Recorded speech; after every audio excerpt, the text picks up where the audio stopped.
আজ অনেক দিন পর ঝিঙে আলু পোস্ত বানিয়েছিলাম। চলো তোমাদের রেসিপিটা শেয়ার করি। বাজার থেকে কিনে আনা একদম কচি ঝিঙে খুব সুন্দরভাবে ছাল ছাড়িয়ে কেটে নিয়েছি, সঙ্গে নিয়েছি পাতলা পাতলা আলু। পোস্তর যা দাম, পোস্ত খাওয়া মনে হয় আর যাবে না, সোনার দামের মতো পোস্তর দাম হয়ে যাচ্ছে।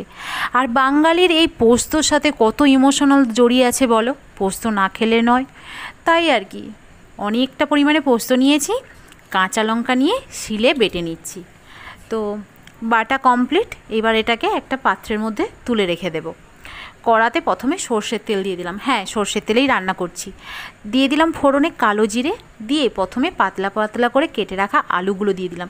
আলু তো একটু শক্ত হয়, যে কারণে আলুটা একটু ভেজে এলে, মানে ভাজা হয়ে এলে তারপরে কিন্তু ঝিঙেটা আমি দেব।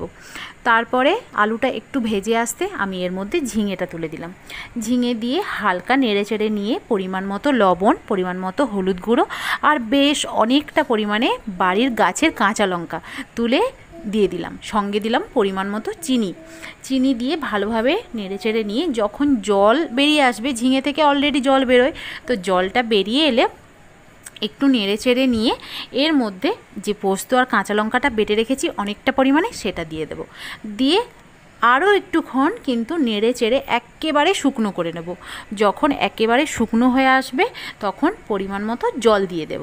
জলের পরিমাণটা একটু কম দেব, আর এই জলটা শিল ধোয়া জল, তাই একটু সাদা সাদা লাগছে। জল দিয়ে দিলাম অল্প করে, এবার একটু ঢাকা দিয়ে দেব।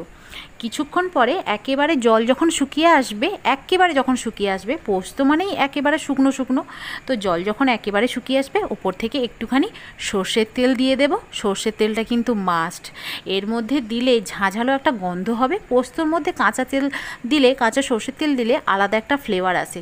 যাই হোক, আমার কিন্তু পোস্ত রেডি। ভালো লাগলে লাইক করতে ভুলো না। টাটা।